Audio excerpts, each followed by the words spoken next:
Welcome into the banter. I just got a feeling today it's gonna take a while to change this. When I tried changing it every time when you were gone, I just couldn't. I just had to walk up to the camera and just accept it. It's not for the faint of heart. Well, while Connor's trying to get that light to change, let me tell you about today's sponsor. There we go. Today's show is brought to you by Manscaped. Your body deserves products that are not only skin safe, but made with safe ingredients, and that's where Manscaped's Platinum Package comes in. From razors to shower care, this package goes above the gold standard for your body hair, so treat yourself to the world's finest toys at manscaped.com and use our code BANTER20 for 20% off plus free shipping. The Manscaped Platinum Package 4.0 is the one-stop shop for the man who deserves it all. They designed this package to allow you to fully align your entire hygiene routine with elite products. Inside this Platinum Package, you'll find the Lawnmower 4.0 trimmer, Weed Whacker ear and nose hair trimmer, ultra premium body wash, ultra premium 2-in-1 shampoo and conditioner, ultra premium deodorant, crop preserver anti-chafing ball deodorant, crop reviver ball spray toner, anti-chafing boxers, and the Shed travel bag to hold your goods while traveling. The Lawnmower 4.0 body trimmer and Weed Whacker nose and ear hair trimmer, they feature proprietary advanced skin-safe technology to protect your delicate parts and holes. Both are waterproof so you can shave with less mess. The Platinum Package 4.0 covers all bases from head to toe, so get 20% off and free shipping with code BANTER20 at manscaped.com. That's 20% off with free shipping at manscaped.com using code BANTER20. Use the Platinum Package because the gold standard is no longer good enough. Heck yeah. Use Manscaped products every day. Connor's back. I'm back. I'm like the... So yesterday I had a phone call, like Google Meet. Okay. With two guys. One of them was Brad. And then there was another guy who was like, he had a little more facial hair than me. Okay. And then the other guy had a facial hair like Jason. Mm-hmm. So it might have been a little longer. But you had Brad's beard, a Jason level beard, and then basically like stubble, but the dude was full. And then you had me. And I was just sitting there. I felt like a fraud. And now I'm here again. Feeling like a fraud. Hunter, again. you're not a fraud. I was literally thinking during that thing, I was looking at you and I wish I had your mustache. You got a great mustache. Thank you. You do. As long as it gets. This is my first week being on here with Jason. Yeah. What's Jason, up, Konner? For those of you that are listening, it is Konner, Hunter, and Jason with you here today. Yeah. It seems like everybody loved you last week. Yeah, Jason. it went great. I had fun. I'll be honest, it was a little intimidating because I've been at Foundation now for over a year, but I was a fan long before I worked here, so I used to watch the banter. I watched the live banters from the warehouse when the Wi-Fi was really bad and the questions were coming on, and y'all were all eating sheets and stuff. So I lived this very surreal and blessed life to now be on the banter. So it was awesome. So I had a great time, and I'll be honest, I was excited to get picked that time. And last week I was being very quiet, secretly pick Jason, just because it's fun. I mean, come on. That's awesome. Banter is really fun. It's a very fun podcast. Trevor and I told Konner, I forget exactly how it came across, but we jokingly told him that you couldn't stand him and you were so excited that he wasn't on the banter when he was on last week. It was all a lie, Konner, if you didn't get that. It was a lie. In reality, I can't believe any text that you get whenever you're out of town. That's true. Here, That's 100% true. Especially like you guys went off on our Foundation internal chat yesterday. I don't even know what was going on with that. I don't crazy. either. I was sitting right here and I don't know what's going on. on. I just looked over and Konner was just taking screenshots. So Konner, we took pictures for thumbnails on the West Coast.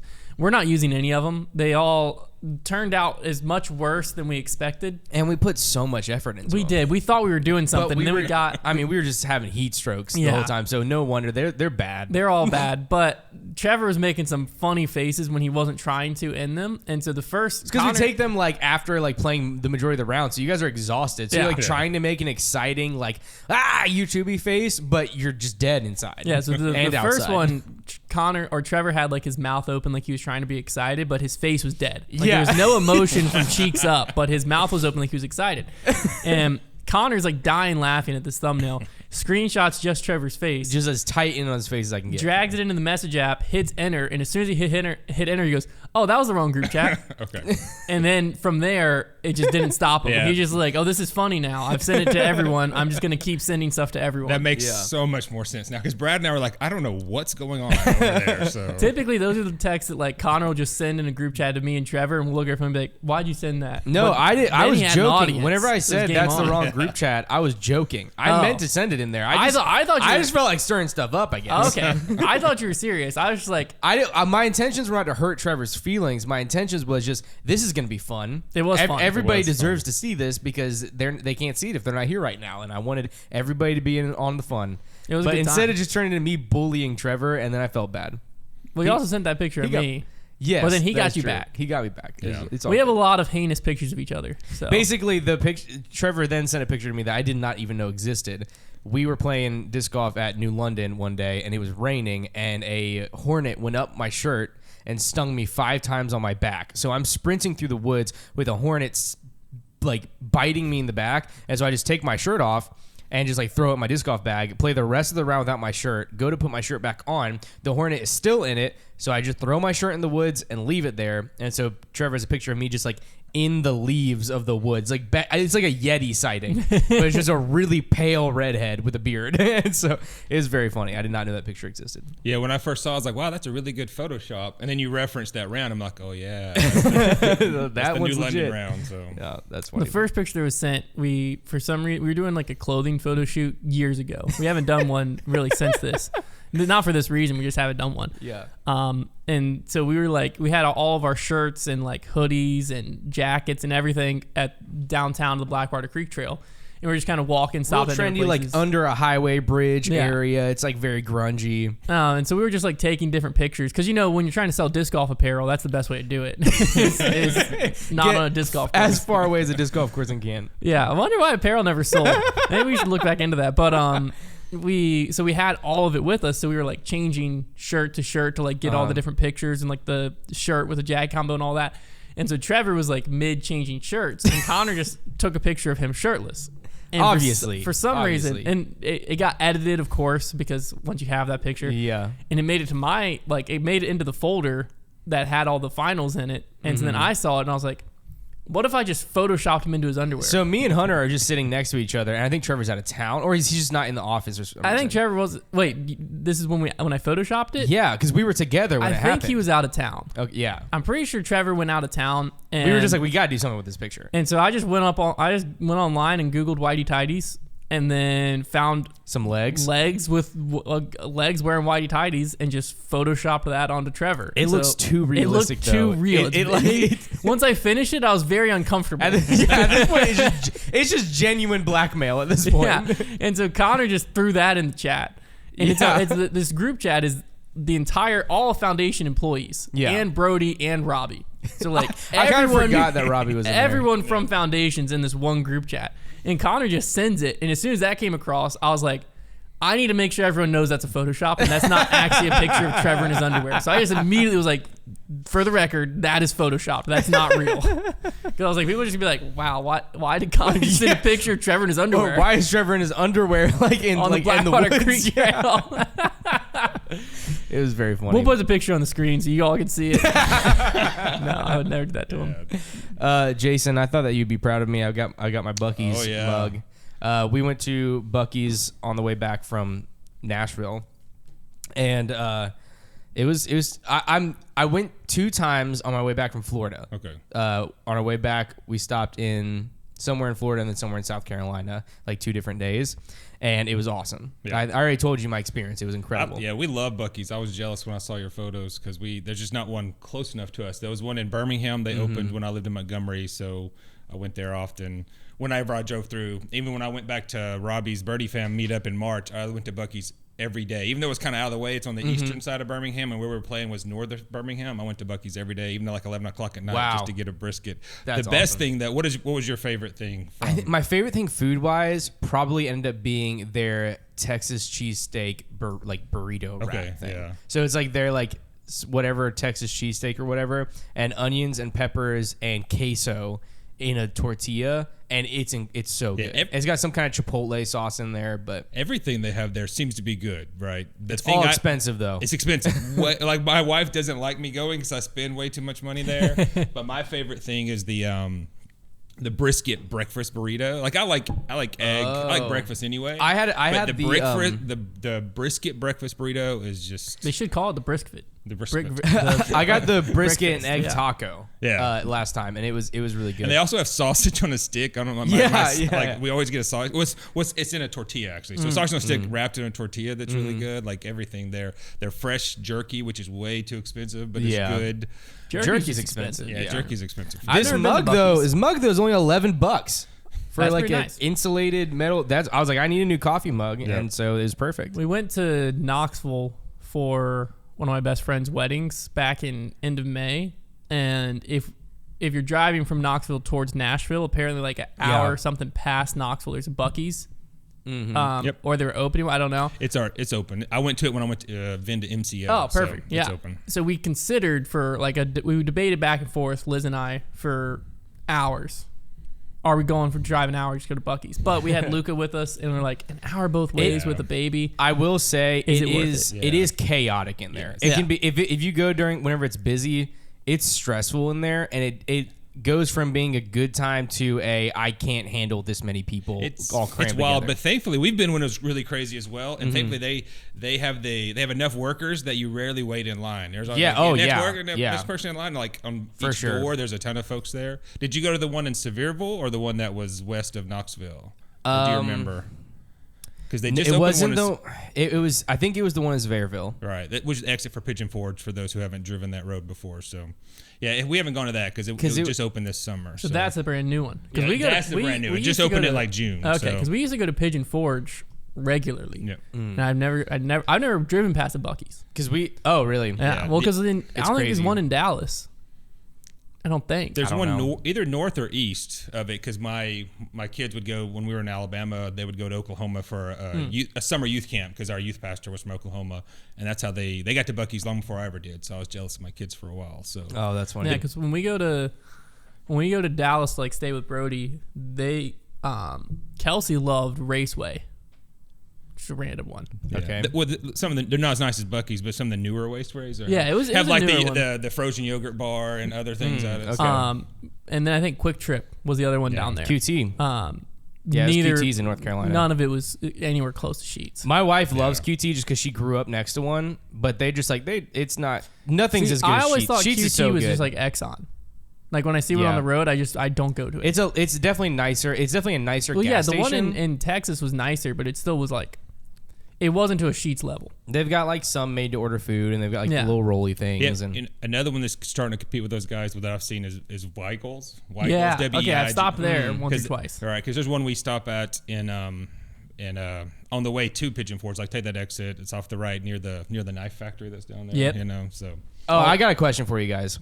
Okay. I got an answer for you. Maybe. So, for those of you, have you guys have both obviously been to like the Gatlinburg Pigeon Forge area many times. Okay, so for those of you listening, if you've never been to Gatlinburg, Tennessee or Pigeon Forge, it's basically like imagine the most like kitschy touristy like town you can imagine. Like the whole purpose of it is for tourists. Like that is what the downtown area is for.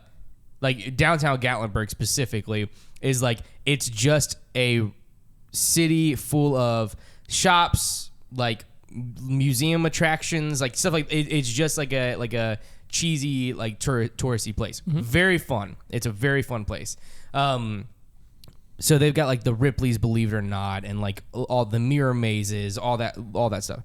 If you had some kind of like touristy shop something in Gatlinburg, what would you open up? Magic shop.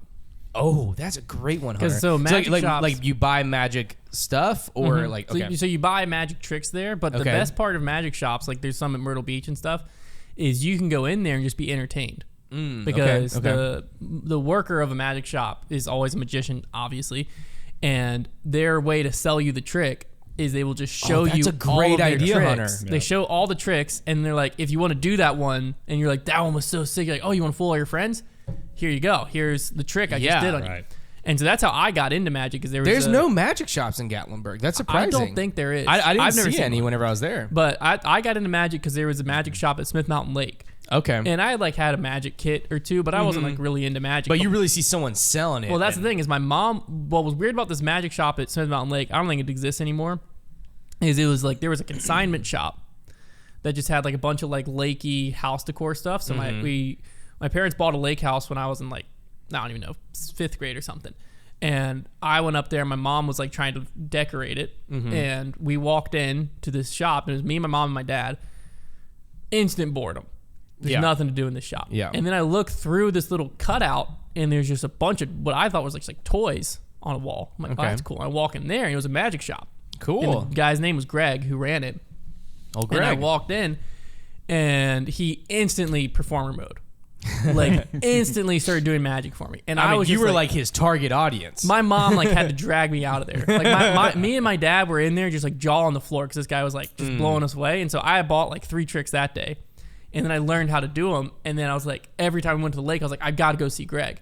And so I ended up like during the summer. You were his apprentice, dude. During the summer, I would go work at the magic shop. We'd go to the lake for the weekend. Cool. And I didn't get paid, but I just had a blast because like I learned all the tricks. And so he loved it because like I was at that time, like I was probably like 12 or 13 maybe.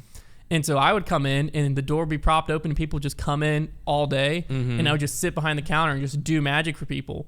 And then just tell them like what trick it was I just did. And so that was like my favorite thing to do at the lake. I would just go up there and like everyone else would like go ride Sea-Doos and stuff. And I would do that every once in a while, but like I would just beg my parents and like I would just go sit at the magic shop all day on Saturday. Yeah, I was like, can I just go? And I just go sit there and he'd order me pizza.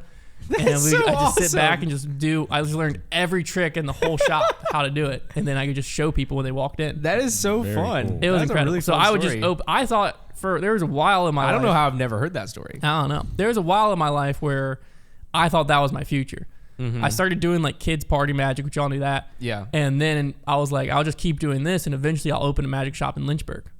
Like that's what I'll do. That's so fun because I had so much fun doing it. Dude, a magic shop in Gatlinburg, that would work there's so well. There's so many tourists who are always there. You would suck them in for sure. So also you just walk out and there's drunk people walking down the street. And those are the easiest targets. Yeah, I used to have one it was called D-lights, and it was basically just things that went on your thumb. Yeah. But when you pushed it, it would light up. Right.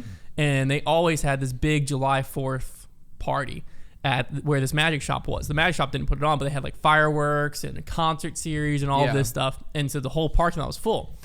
And so the place would want us to come. It was me, another guy who was very similar to me. He was just a little older. His name was Doug. We would just like hang out at the magic shop. So the place would pay me and Doug, and then Greg was obviously running the magic shop, to just come and just walk around and do magic at this July 4th party. And we weren't very outgoing people. But like once we got to where like, oh, people want to see magic and I'm not annoying you, you actually want to see it. Yeah. Then we could just go forever. And so we had like 4 or 5 street tricks in our pockets and we were ready to go. But to figure out who wanted to see magic, we would walk around with D-lights and just like toss them back and forth and like between our hands, because the people who were like mystified by that, easy targets. Right. Yeah. Always drunk people, always a great time. So that's what I would do if people weren't coming into my magic shop in Gatlinburg. I'd walk out and just whoop, whoop, whoop, whoop, whoop. That's whoop, funny. whoop, whoop. And then people would be like, come on, come in. That's fantastic. That's what I would do. You want to see the magic? Come on in here. No, that's not what. That wouldn't be my catchphrase. That was him. That was 100. That's what Hunter said all the time. I was there. So for those who know me, unsurprisingly, mine would be a board game store / that's board also a game great cafe. idea. The cafe is what really brings them in, especially in Gatlinburg, because half of what you do there is you shop, you maybe go hike some, and then you eat. All right, that's really what you do. You do some of the recreational stuff, which is hiking or the go-karts or the mirror mazes or all that. But you eat a lot when you're in Gatlinburg, Pigeon Forge. And so I would absolutely own a board game cafe, really nice board game cafe, but also a board game store attached to it.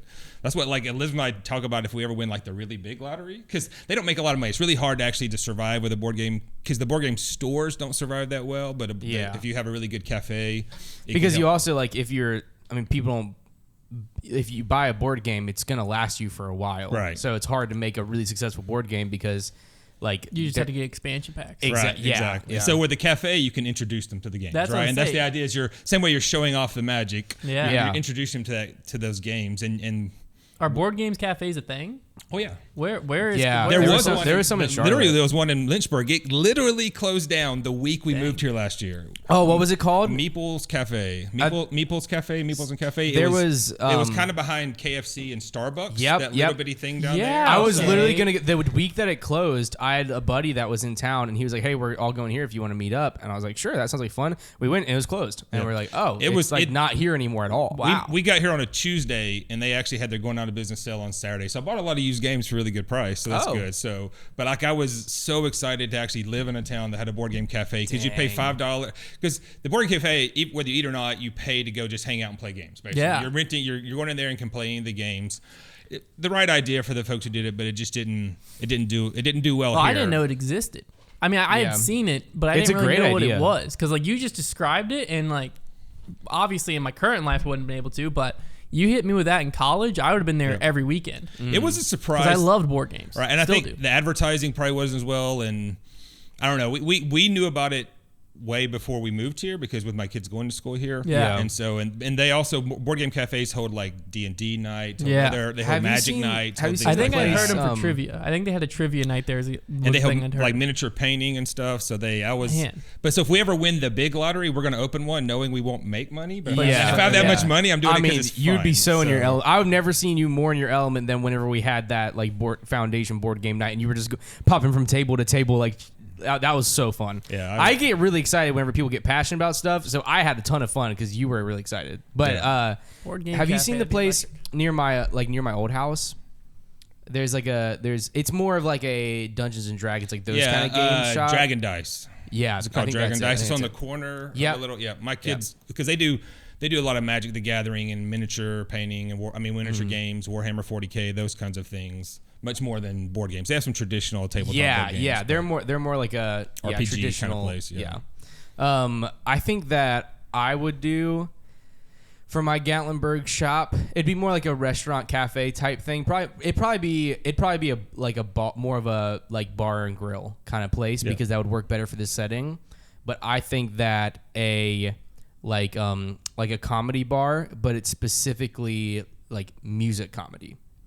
As in, you've got a guy with a guitar, and it's like a who are the guys that used to do it? Flight of the Conchords type of thing. And Tim Hawkins. Yeah, sure. Adam Sandler as well. Right? Yeah. And so like it's just like a comedy. I don't know what you'd even call that, but like a musical comedy bar where you're just doing like the guys are really good comedians at coming up with songs about people in the audience and stuff like that. So it's a really interactive comedy music bar. I think would be cool because I don't even think they don't even have like comedy bars like down there, which I feel like that could do well. Well, I feel like Gatlinburg doesn't have many. They have mini bars because they're more family friendly. Not necessarily a place Gatlinburg's much more. Yeah, it is. Yeah, you're right. And so maybe it should just be a straight up restaurant. Maybe that's what I should go for. Yeah, because you're right. There's not many.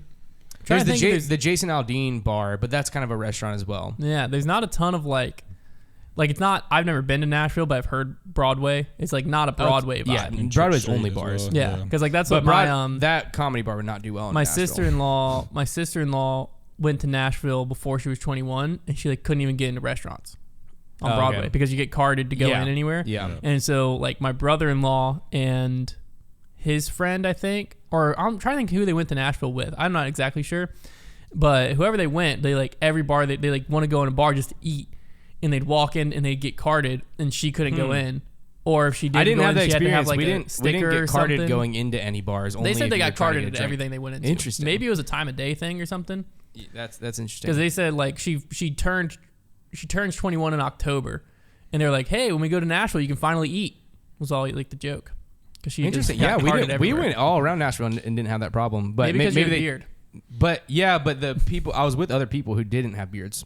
Mm-hmm. But I don't know. I have no idea. But yeah, I feel like in Gatlinburg, people are like really wanting that like interactive experience whenever they go. So that's why I think like an interactive like musical comedy where like your whole family sitting there and this guy's singing a song about your dad's bald head. Like that's hilarious. Like people are gonna love that. I agree with that. Like because Pigeon Forge already has like the shows. So like on the Pigeon Forge side of the touristy side, there's the Hatfield and the McCoys and the Pirate Adventure and those kinds of things. So they have the big shows, but you could have a small, more personal, intimate, comedy show for that. I could see that in Gatlinburg. I hate those interactive shows like that. For some reason, I've always hated them. So you just want to run it. Like I want to be in the crowd and I want to watch. But you don't want to risk. If there's a possibility that the person on stage is gonna call people out, like I get so anxious and I don't want them to talk to me, which is so funny because I'm not I'm a very extroverted person and also like I do a lot of stuff on stages, but like I just sitting there thinking that somebody's gonna like call my name or like have me do something, it stresses me out so much. We have y'all been to that? I think it's called Anarchista. Oh no, but we almost did, but it was we were only there for like a few hours and it was too expensive for a few hours. We haven't went back. We went since having Luca. I'm trying to think if we went. No, we haven't because we went to Dollywood when Liz was pregnant. Was our last trip down there. Well, I was with my sister and my niece, But before that, it was one of our anniversary trips. We went and just rented a log cabin in Gatlinburg, and then just kind of went and hung out on the streets every day, and we went to that aquarium. Yeah, the Ripley's aquarium. Dude, not great, but it's fun. Is it? That it's like $60 now too. Is it? Yeah. Well, the Anakista, we saw it, and I was like, that'd be fun. Let's go do that. And so we walked over and we bought it was like $12 to get up there or something like that, and then you just rode the ski lift up to the top. And it was just like gorgeous views. They had a restaurant up there. They had a few little shops up there. Like the mountain coaster. And yeah, we didn't do the mountain coaster and we started to do, they have like a walking ropes course. We started to do that, but we got on like the first rope bridge. And funny enough, I was fine. I'm scared of heights. I was fine. Liz couldn't do it. Okay. She was terrified. So she made me turn around and we had to walk back out of it. So I really wouldn't do that. But we went up there almost every day. And we would just sit like at the restaurant. We would go get they had like little food stands, and we would go get like a pretzel and I don't know, Diet Coke or something, and we just come back to like the restaurant deck and just sit, and you just like watch the sunset or whatever. And we were up there, and it was somewhat beginning to fall, and we're just sitting there, and I looked down, and there was just a little baby bear, a little cub, coming up, and I'm like, that's trouble, because the mama's somewhere. Yeah. And the cub just like came up into the town square area and was just like cruising around looking. And so everyone was like going into shops and like watching it because like, where's the mom at? Yeah. And then eventually the park rangers came and like scared it back down. Yeah. They just like guided it back and forth down because they were like obviously worried about mom bear showing up. That's awesome. Gabby wanted to see a bear so bad while we were there. That was the only bear we saw. Because they had like rules about like when you're putting your trash out at the cabin and stuff. Like they had a bunch of like all their trash cans have like the bear proof. Yeah, they had a bunch of like protection around it, but like we didn't see any bears. And then we went up there and I was like, what the crap? There's a bear. For that place, did you have to pay like the amusement park fee to get up there? Yes. Okay, that's what, because we were really confused because we just kind of wanted to ride a like a ski lift just because we just wanted to do something where like it's pretty, you look at the view, whatever, because we were just there. We literally just decided like that day to, instead of driving the whole drive from Nashville to Lynchburg in one day, it's like 7.5 hours, to split it up, go to Gatlinburg 4 hours, and then go 4 hours again to Lynchburg the next day. And so we literally booked a place like that day, and so we drove in, and it was like 3:00, so like we had like a few hours before we wanted to get dinner. So we didn't feel like it was worth it to like spend the money to go up there just to like be up there for like an hour. We would want to spend a whole day doing this because it looks like a lot of fun. Yeah. But we just really wanted to ride like a ski lift or something, and we were like, oh, you have to pay like the whole fee just to go up there. Because there's a lot to see up there, and there's restaurants and stuff up there.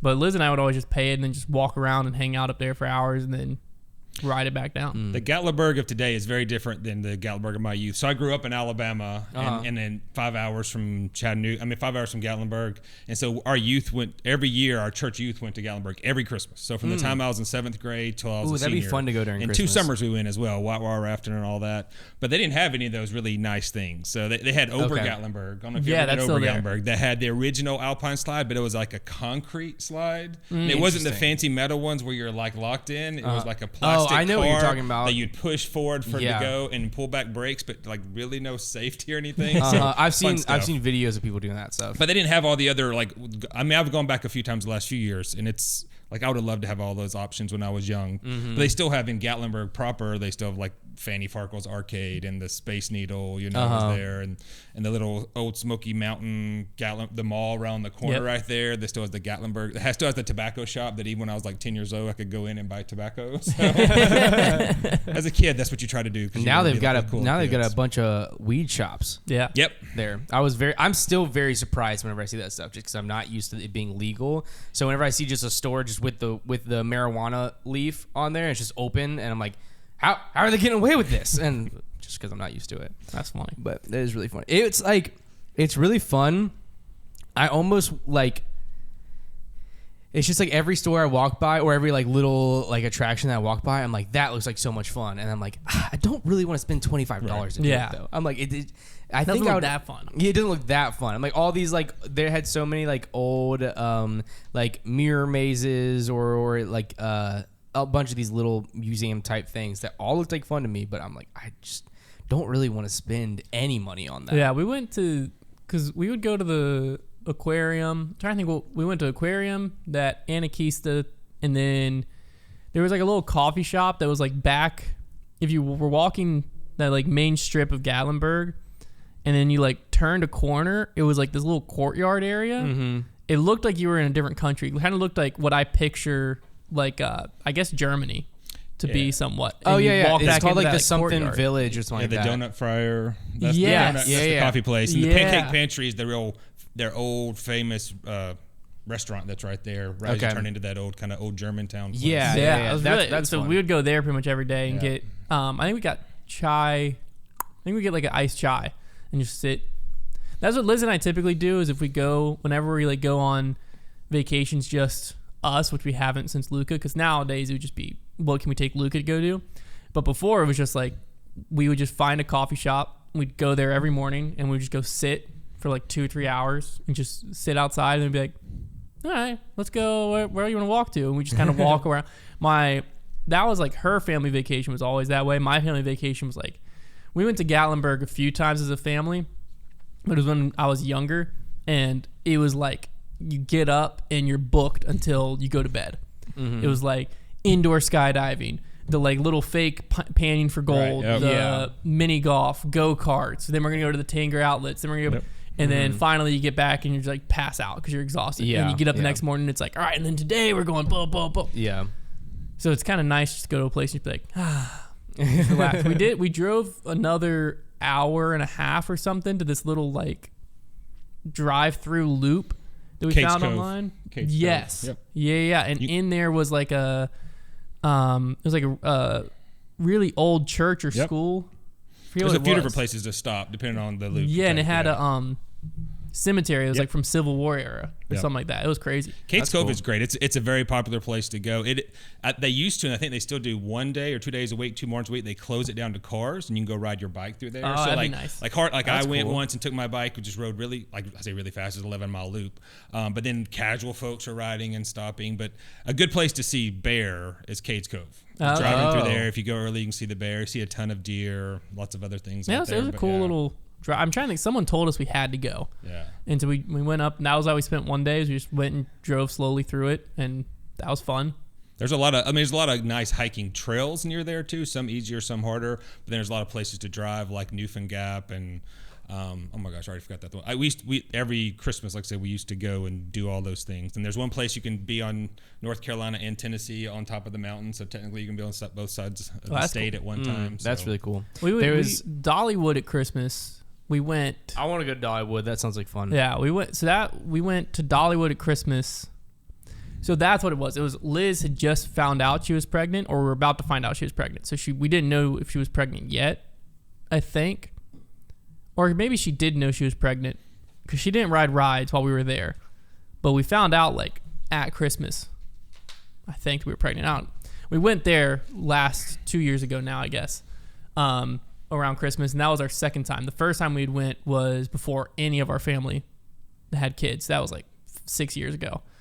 And it's pretty awesome because like it's similar. Busch Gardens does a really good job too of like the whole park turns into a Christmas town. Like you get hot chocolate and there's just lights everywhere. So you just walk around and some of the rides are still open and it's a blast. But Dollywood did a great job. And we stayed 2 years ago at the Dollywood Hotel. Nice. And that was really nice because the whole inside was like all Christmas themed and everything. And it was a good time. It was fun. And then you had just a shuttle to the park so you didn't have to worry about parking, which is not that big of a deal, but. We walked in. I did like while we were walking down. I was like, everybody's doing free samples. We got to get in on this free samples thing.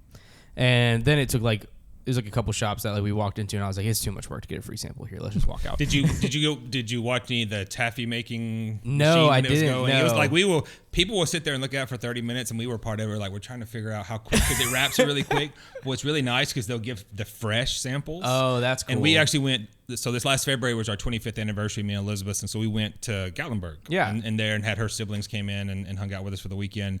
But we got a fresh sample, and it was cinnamon, which I didn't think would be good, but it was still kind of warm. Yeah. Like warm taffy that was just like perfect. I was like, wow, that was amazing. But that does we just sound sat there awesome. and watched it for like that. 10 or 15 minutes, the machine, and him go through the whole thing where he rolls it and rolls it. I've watched that on TikTok and stuff. Yeah, I've seen a lot of videos. It's cool to see it live because you can go inside and actually see it real, like without the glass. But they do it right on the glass, right by the the walkway of the the parkway. So we in that little like village that there's a store that was it was like they basically just have like olive oils and balsamic vinegars, like homemade ones, and it said like samples in there. We're like, oh, sick, that sounds awesome, let's go. I love like different flavored olive oils and stuff, and Gabby does too. Like we'll go in there and try different samples. And so this lady, it's always really stressful whenever you walk into a store just for free samples, and then you're the only one in there, right. And they've got like a salesperson that's like trying to give you stuff, and then you're like, I'm just here for the free stuff. Well, it was even worse because this lady was like, hey, how's it going? You guys like olive oils? Everything? I was like, yeah, I like olive oils just about as much as the next person. And she was like, oh, well, you got to try this. And like, what flavor do you think? I was like, well, this like cilantro bacon one sounds interesting. So she's like, okay, great. I'll get you a sample of that. And then she grabs just like a shot glass looking paper cup and just fills it with olive oil and hands it to me. And I'm just like, you got bread or something? That's what I thought. Like whenever I saw samples, like they're going to have like crackers or bread or something like that. This lady just hands me a little sample cup of straight olive oil, and I'm like, it's like standing there for a second, kind of waiting, and then she's like, just kind of like nodding at me, like waiting for me to try it. I'm like, all right, I'm just raw dogging some olive oil right now, and then I just threw the olive oil back in, and I was like, yep, tastes like I drank some olive oil. And then she was like, oh, you've got to try it with our like whatever flavor balsamic vinaigrette. And at this point, I'm looking at Gabby, I'm like, we got to get out of here. And she just fills a cup with vinegar and just hands it to me, and then I drink a cup of vinegar. I'm like, that's awesome. Well, you know what? Well, maybe we'll come back by here. This is great. We walked out, and I was like, now my mouth just tastes like olive oil. Why would you want flavored olive oil? For bread? That's what I was saying. Like, is it just to dip bread in? I don't know. If so, why didn't they have any bread? But like, because why would you cook with flavored olive oil? I don't know, because you can just put the other things in there. That's what I'm thinking. Right. You can just season whatever you're cooking. That's a good. I didn't question that while I was in there, Hunter, but that's a very good point. Because you said like what'd you say, bacon? Cilantro bacon. Yeah, and it was olive oil. You could just cook something with olive oil, cilantro, and bacon. Maybe it's just to cut that out. It didn't taste that much like cilantro and bacon. I'll tell you, it tasted like olive oil. Well, because like it tasted like I poured some olive oil in a cup and I drank it. Because like at Myrtle Beach, and they have it at the Outer Banks, like that Pepper Palace. It's just a hot sauce store. Yep. Like that makes sense. Yeah. But every time I go, how are they making it? Because like who wants to buy that much hot sauce? That's a very good point. The Outer Banks, they have an olive oil one too, and that confuses me even more. I walk by it, I'm like, why? I don't know. I don't know. The vinaigrette, like that makes sense because you use it like salad dressing. Yeah. Maybe that's what they're going for. But olive oil? They want you just to use them for dressings. But olive oil at that point, can't they should be that just be a much salad healthier dressing for you, store, right? Than like salad dressing. Well, yeah, it's much healthier. But it's still really high fat. But it's just like good fat. Yeah, but it's good. It's good fat, and there's not a lot of other like. So maybe that's what they want you to do. Is you can just like. I don't know what the lime olive oil and use it. All I know is I just did a shot of olive oil. Heck yeah. And then did another one, because she made me another one. And then I drank some vinegar. And I walked out feeling sick and with my mouth tasting just like, oiled up. Like I had eaten a salad without any of the salad. Next time you go to Gatlinburg, go back in there when she hands you great, pour it on your arm and just start rubbing it and be like, oh, you know what? I can see the cilantro, and just see what they do. Or just like pull like a baguette out of my backpack. That would be funny for a punishment if we were ever in Tennessee for some reason. You have to go misuse free samples. Misuse all the free samples. That's hilarious. And like we'll tell people how you have to misuse it before you go in. Oh, you just walk into like they have like the Old Smoky like moonshine or whatever. You just go in there and you start putting it in your hair and like rubbing it around, or you go and you just take the free sample and you just like put it in your hands and rub it in your beard like a beard oil. No, so that's a free sample of moonshine. What you're saying? Yeah. I think you go in with a cut, an open wound, and you're like, oh, thanks so much. I've been trying to clean this thing for days, and pour it on there and wrap it back up again. It's like, even though that's like 90% peach syrup. Yeah, I was just thinking it would just burn. It would burn, and they'd look at you and be like, "That's not rubbing alcohol." You'd be like, "What?"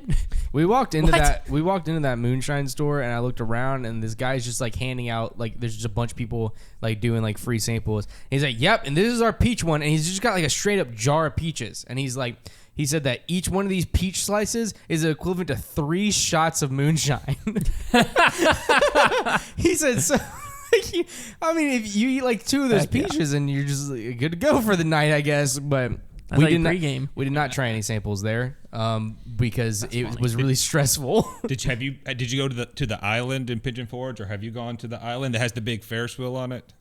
Mm-hmm. Yes. No, we wanted to, but the island's really pouring cool. down rain while we were there. Near that or no? Semi-new one? Maybe not. It's a Bass Pro Shop Road. It's like the name of the road, and I'm guessing there's a Bass Pro Shop on it. Yeah. Yeah, I know where it was pouring down rain when we were there. There's like gosh, funny enough, that was that on that island is where Paul first called me, I think. I don't know when I was on that island. I just remember having a phone call with Paul where he was like first bringing up like, man, dude, I got a lot of stuff on my plate this upcoming year. Like, can we meet and talk about like what foundation looks like? And I was like, yeah, man, what do you mean? I just remember walking around, Liz was eating a corn dog, and there's a Ferris wheel, and I was in Pigeon Forge. And like that just brought back that whole memory. Oh no! Because I was like having that phone call with him, and like I got off the phone call, and Liz was like, "What's going on?" I was like, "I think Paul might want to leave foundation." She's like, "What do you mean?" I was like, "Well, I mean, he just has a lot going on, and he was just like the way he sounded. It sounded like when we get back, we're gonna have like a long meeting, me, him, and Brody, and like talk through it, but." I don't know, man. It sounds like he's kind of like just too stressed with so much on his plate, and something's got to give. And I guess foundation's the one that makes the most sense. And then we just kind of walked around sad the rest of the day. And you're like, oh, no. I guess let's go get a funnel. Yeah, I've been there. Thanks, Jason. That just ruined the island for me as well. I can never go back without. Well, it was fun though. Because luckily that phone call happened, and we were with my niece. And she's having a blast because there was like, I think there's a kids coaster on there too. Yeah, there's a bunch of little there's a ropes course, like a metal, like a jungle gym ropes course you can do, and a bunch of kiddie things back there. Yeah, so she was having a blast. So that made it a lot easier because like you can't be upset when you have a 3-year-old niece or however old she was just having the time of her life. Yeah, and they have the fountain out front that has lights, and they time it to music as well. And if you're there in the holidays, it's to Christmas music, and they have like. Rocking chairs around the entire fountain, so you can just sit at the fountain, and that's so cool. It is a happy place. I've been to Pigeon Forge more than I remember because you keep like talking about places. I'm like, oh, that was a different trip. Yeah, I went to that. Yeah, I've been I don't want to say way too much, but we went a ton. We took our honeymoon there. We got married on a Friday afternoon. Drove 5 hours, got there like after midnight, and then left Sunday. So we were there less than 48 hours. Left Sunday because we were still in school. Like I had to literally come back and had like 2 midterms and 2 papers due that next week. So Elizabeth drove up there and back while I was no kidding studying in the car. But That's crazy. Our honeymoon was in Gatlinburg. And have I told y'all our honeymoon story about the Hotel Roanoke? I feel like I've definitely told. I don't know, but I want to hear it again. Yeah, I don't know if I've told it on the banter, but. So Liz and I got married the week before Thanksgiving. And so we were going to basically, my parents paid for our main honeymoon. We went to Disney. We left on Black Friday. So we went the day after Thanksgiving. But it was basically the only time that fit into like this venue schedule for us to get married. But it was a pretty inconvenient time because we got married on Sunday or Saturday. And then Thanksgiving was Thursday. And Lizzie's family's Thanksgiving was Wednesday. So we had to be back in town by like Tuesday. Mm-hmm. So we were like, originally we weren't going to we were just going to get married and go back to our apartment and like just be home and then go on our honeymoon the next week.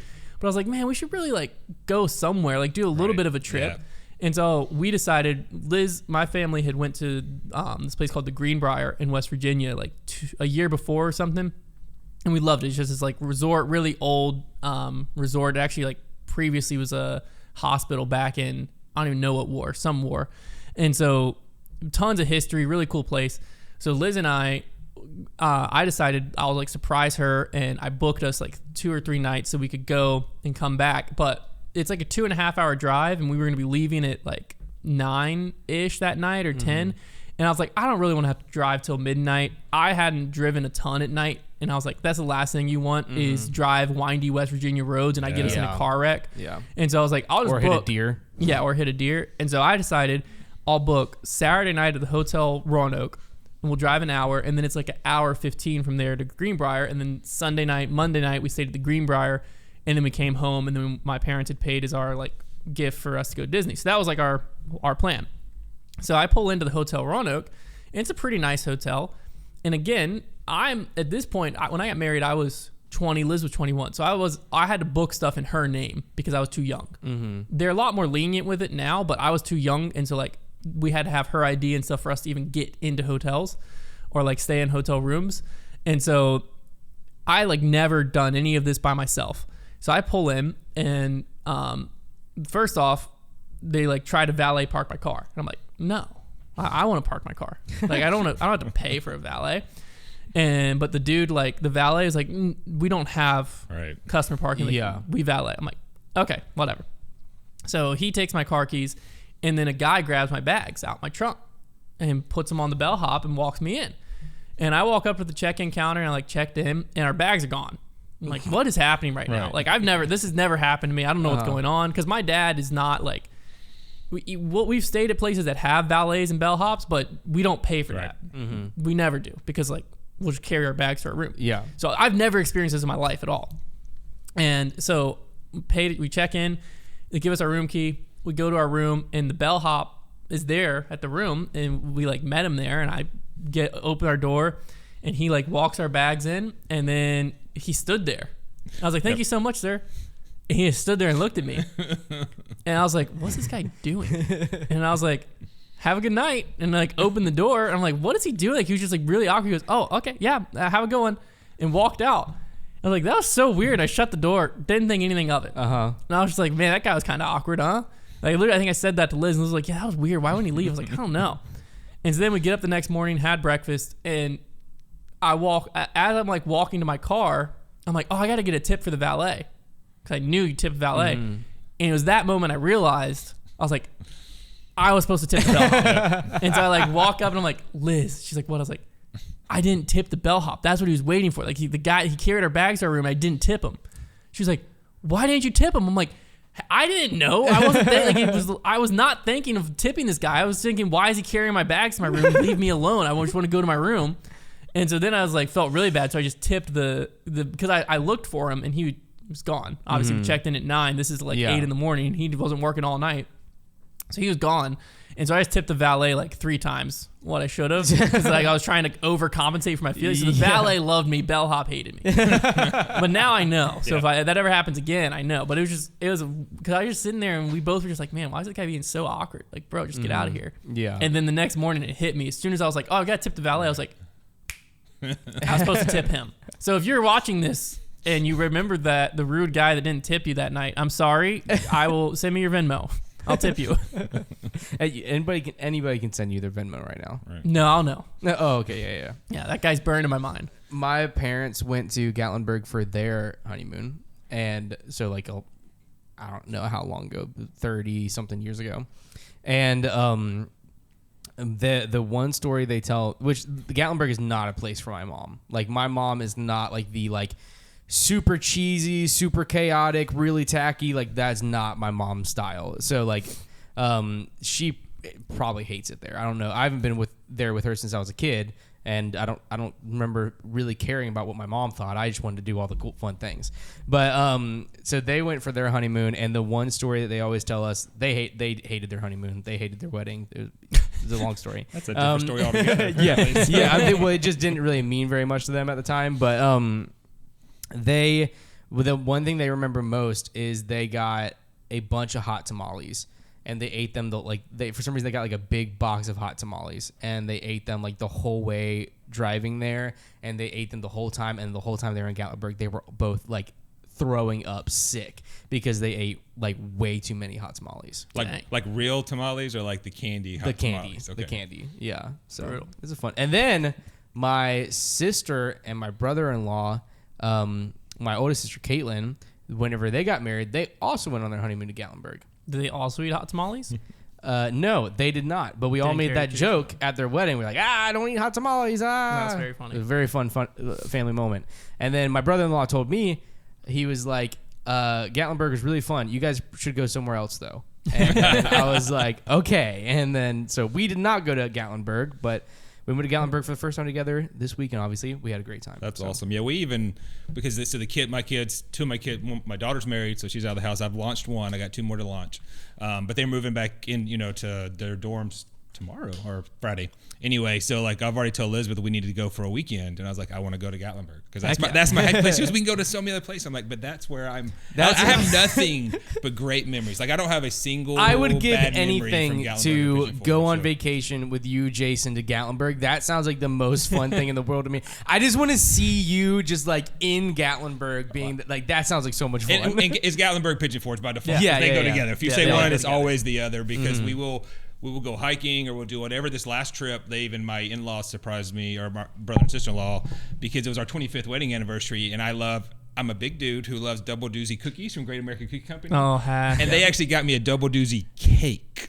It was like sugar overload for sure. Wow. So I'm still hurting from it, but it was like the I almost started crying because I was so happy because they got it for me. I was like, that's awesome. So fantastic. That's amazing. So we play game, like we'll do stuff all day, and then we play board games for like 4 or 5 hours every night. That sounds like so much fun. Get up, go do stuff during the day, and it's kind of like when Robbie's here too. When Robbie's here, we play board games every single night for 2 to 4 hours, and then we'll talk about board games for like another hour. Or more every night. So I downloaded the Jackbox games on our Xbox last night because those are a lot of fun. We really enjoy those. I really don't love the pressure of having to be as funny as I humanly can in 20 seconds by typing on my phone. But at the same time, sometimes you get really high quality comedy out of that. Yeah. But we had some people coming over for games, and Gabby was like, I want to do the Jackbox thing. Can we do that on our Xbox? And I was like, haven't turned on our Xbox in 7 years. Let's see if it works. I bet we can. I turned it on and connect. I had to look up. I was like, I don't know how to do that. I don't know how to get it on the Xbox. I looked it up, and it was just like, you don't have to have Xbox Live or anything. You just have to connect to the internet and download it. I was like, oh, that's easy. And then I was like, it was like an hour before people were about to show up, and I sat down, turned on the Xbox, and I connected to the internet. I was like, oh, sweet. I remember the password. And then it was like, you have to download a update. And the guy was like, why does it need to download an update? And I was like, because it hasn't been updated in like 10 years. And then it started updating, and you do thing where you sit there for 20 minutes, and then it finally gets to 0.01%. Like downloaded or updated or whatever. So it took a really long time to update. But you know what? It eventually did update after like an hour and a half. And then we downloaded Jackbox games and we played them. Great time. Good time. First time we used my Xbox in a very long time. Yeah. I think so. It's funny because there are places like you were saying Gatlinburg for you where you just have like only good memories, and then you just always want to go back. So like growing up, that place was Myrtle Beach for me, and I still love it. I would say that's probably one of my places that I think I have like 2 or 3. But Liz doesn't like Myrtle Beach. No idea why. But she loves the Outer Banks. And so the Outer Banks has like vicariously through her become one of those places for me where like if you told me I could go to the Outer Banks tomorrow, I would take you up on it every time. Cool. Liz's place is 100% the Greenbrier. I think it's funny because it's almost like an old person cruise ship. That's how I would describe it. Like there's nothing to do there at all, but at the same time it's like everything you need to do is there. And so it's like we're actually going this weekend with my parents, but you go there and you don't do anything. You just walk around, you wander around. There's a golf course. I always go run on the golf course. I don't play golf because it's $500 to play around there, so that's not happening. Holy crap! It was an old. Are you exaggerating when you say that? No, it's $485. It's a PGA Tour course. Yeah, so, that means because you see it whenever you're driving through West Virginia, you see signs for it everywhere. So it was a PGA Tour course, and they had a live golf event there like last weekend. Yeah, I saw a billboard for that this weekend. But a lot of people go there to play golf, but I'm not good enough to even consider that. But it's a fun course to run through. That's crazy. Because it's like Sam Snead was like a really old golfer, one of the greats. He designed the course, and so there's like a Sam Snead restaurant there, and there's also a museum, and it has like you can go in and actually see the lockers, and they'll still have like the players' placards on it from like the last tournament there. So a lot of cool golf stuff you can do for free. But that's like Liz's happy place. So whenever we're going to the Greenbrier, she always just loves it there. But I think Disney is the other one for me. Absolutely. But I mean, it's hard to be upset when you're at Disney.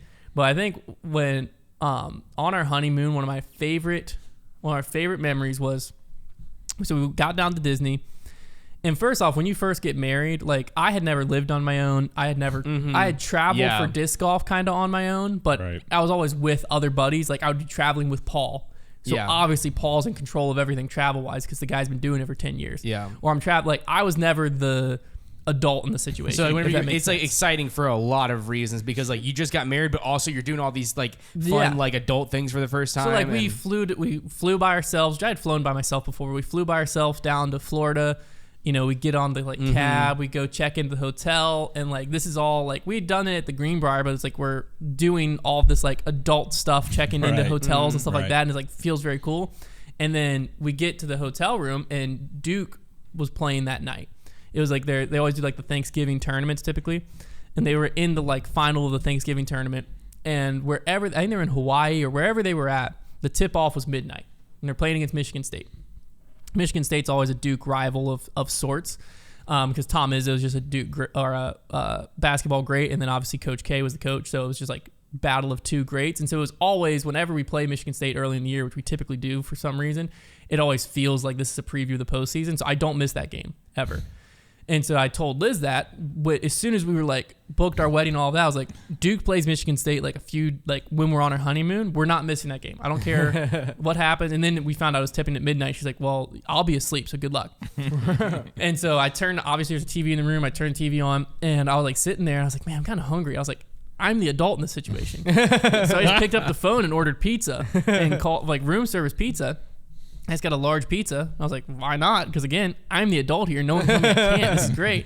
So the large pizza showed up. And so it was like 1 a.m. Liz has been asleep this whole time. She went to sleep at like 10 p.m. And I've just been sitting up waiting for this Duke game. I was watching the game before, and then Duke was tipping off final.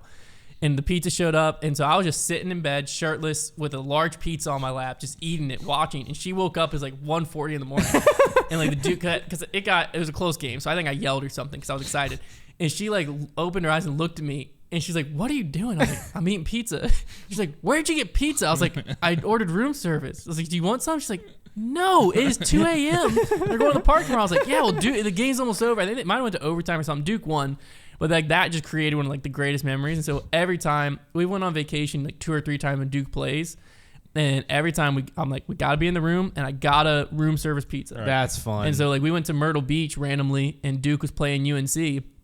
And I have the video. It's posted on my Instagram from way back. It was like February, a few years ago, and it was the moment when I believe it was Tyus Jones. We were down. He made his first free throw, and it was like no time left. There was no way Duke wins the game, and he chucks it off the front rim on the free throw, gets his own rebound, puts up a shot, and hits the game winner. And I just lost my mind. It was a same situation. We're in the hotel room. I had room service pizza. And I was just sitting there, and for some reason, Liz like filmed it because she knew it was either going to be the greatest moment of my life or one of the worst. And so I just have like, I'm just trying to be quiet because I'm in a hotel, but I'm just fist pumping, screaming into pillows because we just beat UNC. Oh man, yeah. Vacation Duke basketball is it's always incredible because so far we've won every time. But there's going to be a trip where I go and it's a big game and I'm watching them lose, and it's going to ruin the trip and the location. Wherever it is, I just never want to go back there. For sure. We for our honeymoon we went to Puerto Rico, and it was like, yeah, I mean it was not technically out of the country because it's a territory, but it's not on the mainland, and so we like. The next morning after our wedding, we got on the plane and flew to Puerto Rico. And so this is, I mean, it's so fun. It's like our first trip, like really alone. Like we had gone trips before, but like, you know, we were either with friends, we were staying in different places. And so this is our first time like staying in a hotel room together. It was very exciting. And so we get there and we get thrown into the most chaotic situation because in Puerto Rico, there might as well not be lines on the roads there. They're just like, it's a 2-lane road, but it's treated like 4 lanes. Like there's the shoulder on the left side is a lane and the shoulder on the right side is a lane. People are somehow like perpendicular to the rest of the cars. I don't know. And there's motorcycles weaving in and out. Like it's crazy. We get in the cab, or it's a Uber.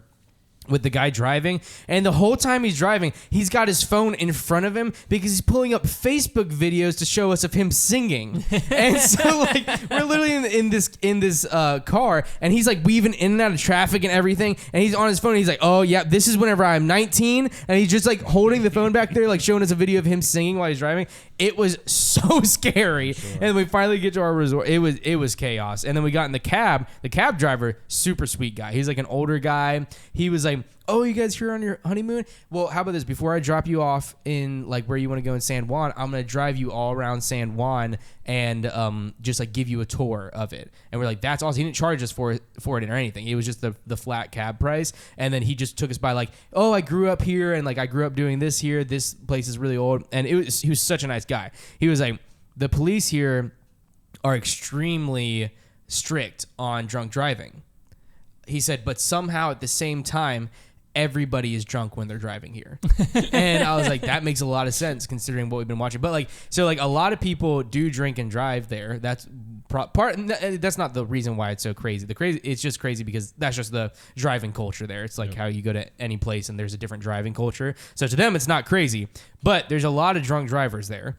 But if they get like they're getting arrested immediately. Like it's persecuted like crazy, which is insane, but it still happens a ton. I don't really know. Maybe because they serve like to-go drinks at restaurants. Yeah, probably. Like literally like we saw people walking up to restaurants getting foam cups and walking out and getting in their car, and we're like, that's not allowed. How are you doing that?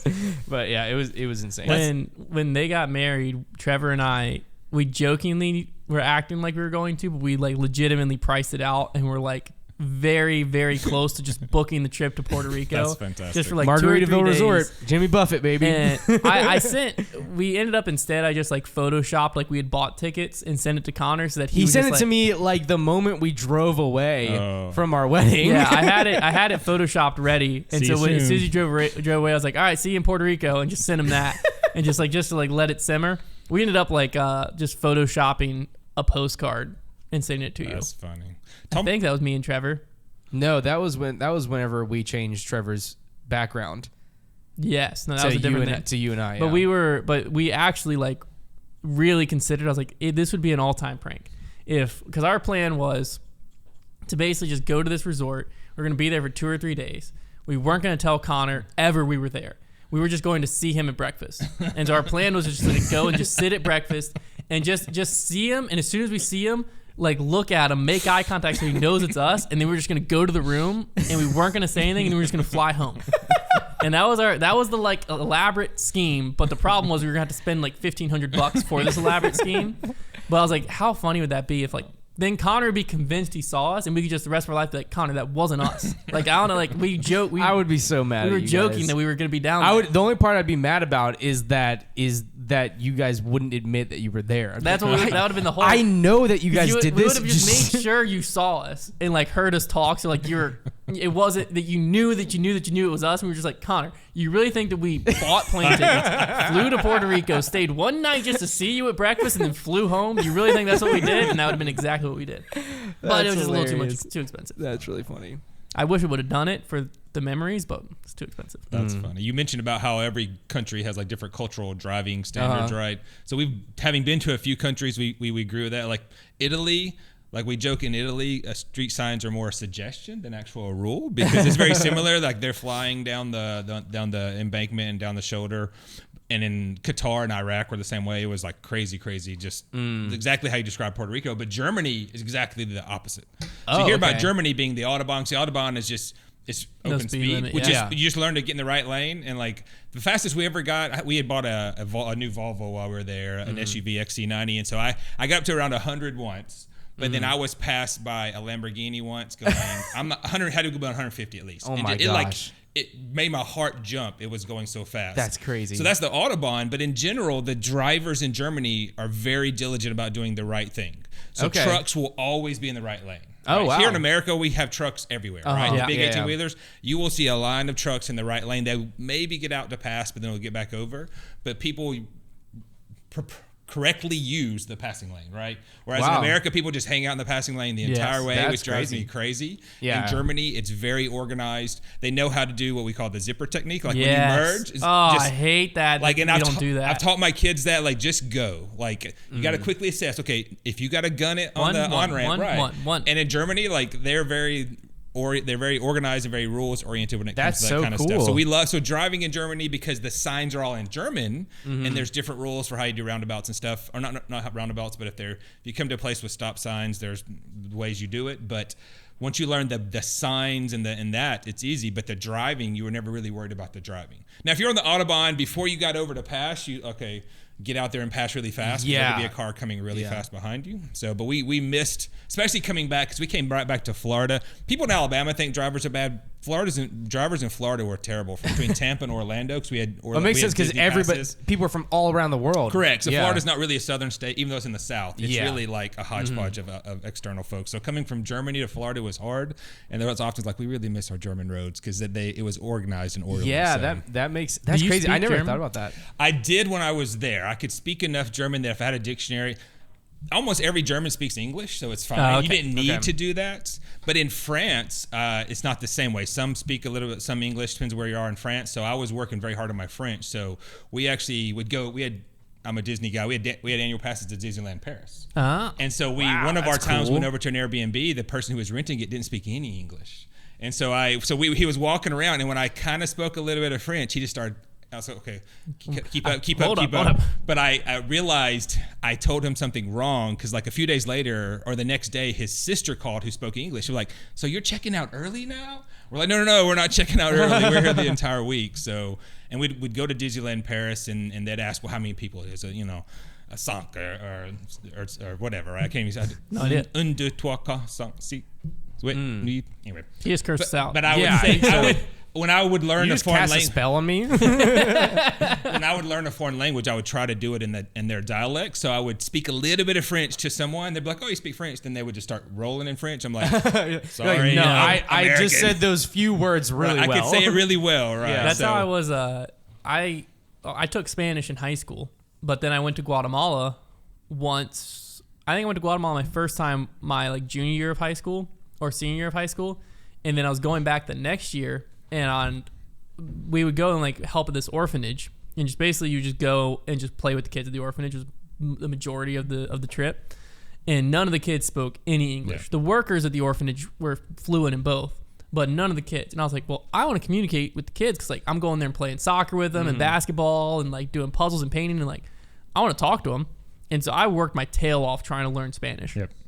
And I got to where I could understand a lot. I couldn't speak a lot, but I made the mistake of a few times we went out into the city of Guatemala, and I'd walk in, I would say something in Spanish that made it seem like I knew what I was talking about, and the next thing you know, it was just rattled off, and I was just looking, I'm like, nope, that was over my head. You gotta bring it back, dial it back, because they also speak so fast. So fast. Yes. It's crazy how with language, how quickly you can lose it. Yeah, that's because I took a lot of Spanish classes in high school because I took the most high school Spanishes that you can take, and then I just had free electives and stuff like that. And my wife now, my girlfriend at the time, was she was taking college classes at my high school. So she had to take Spanish classes, and I was like, well, I got electives, might as well take classes with her. So I took 2 more college Spanish classes on top of that. So I got to where I was actually I understood Spanish really well and could speak it pretty well. And I didn't really realize that just because I had a ton of Spanish classes, and it just came a little bit it wasn't difficult for me to understand. I understood it pretty easily. I don't know why. And so then whenever we went on our cruise, whenever I was in high school, with my family, we did this one excursion whenever we were in Cozumel, Mexico, and it was a Jeep tour or whatever, and so we were all driving our own Jeeps, and then so I was with my family, my dad was driving, and then we get to a spot where they're taking us snorkeling, and there was one group in the excursion that was from Spain, I think so, but they spoke Spanish. And so the tour guide guy, he was obviously from Mexico. He spoke Spanish. So he would give them, because they didn't speak in English, he would give them their instructions in Spanish and then turn to the rest of the group and give the instructions in English of like what we're going to do with the goggles and like stuff about the tide and stuff like that. And so he was like giving them their instructions in Spanish. And I leaned to my dad and I was like, oh, he said that we're going to do this, this, and this. Because I was like because at this point I was like in the heat of my Spanish classes and I was like understanding him really well. And he would turn to us and he would say, pretty much like the idea of what I was saying, not word for word, but the idea of what I was saying. And my dad was like, how are you doing this? And I was like, I don't know. I guess I speak Spanish now. But now this is like, I mean, that was almost 10 years ago or something. Yeah. If you don't use it. Yeah. I don't, that wasn't 10 years we ago. Had, but yeah, I don't barely speak any Spanish anymore. I'll tell you this real quick. So we were downtown Paris. My brother was visiting with his daughter and they're from Alabama. Not crazy heavy Southern accents. They have a Southern accent and he was in a little shop talking about how people get mad if we don't speak their language, right? And so my brother in his Southern accent was trying to order like a baguette and a sandwich, and this French lady went off on him just because he couldn't speak French. And she understood every word he said. Let's be clear, right? So, but I had to step in and kind of like, oh, okay, I don't know what I said, but I could say enough French to say this is what we want. Yeah. But like we had just visited the Eiffel Tower. We were at some little cafe. It was like. The French snobbery came out. I want a grilled cheese. Croque monsieur. That's basically grilled cheese, right? Grilled cheese and ham. So, all right, let's spin this wheel and see who's gonna be on the podcast with Konner next week. Tap to spin. Here we go. This is always very exciting. First one's Konner. It's me. You guys get me. It's Trevor. Trevor's on the Trevor is back. Yay, Trevor. Trevor and Konner. That's your first time Trevor and Konner show. And I haven't seen Trevor since the last time we shot the Banter. Yeah, it's like, what, a month probably? Yeah. Maybe more? All right. Let's see who's with him. It's me. All right. The classic Banter. We have the classic Banter gang. You would think I rigged this wheel because I get picked pretty much every time. I keep putting my name in different places because I thought maybe like I go to the same website and I was like, maybe I'm just like by nature typing my name first and like the wheel always picks like maybe it's not as random as it seemed. Yeah. So I very intentionally typed the names in a completely different order this time.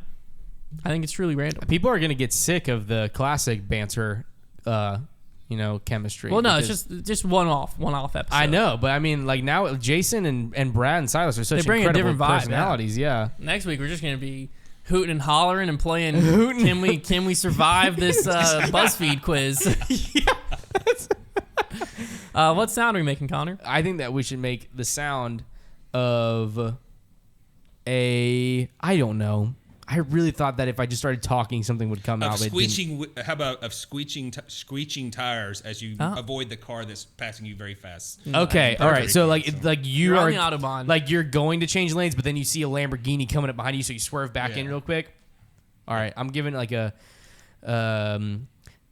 gotta do the downshift as well. Oh, so okay. like you're like. That's my good. I'm gonna just do the tire screech. Okay, just tire screech. Okay with you because I don't know what I don't know how the shift. Mm-hmm.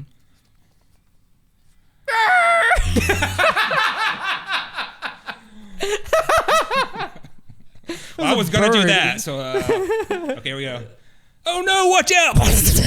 Oh, he didn't make it. He didn't make it over. Jason's dead. That's why he's on the podcast. It's in car pile up on the Autobahn. There we go.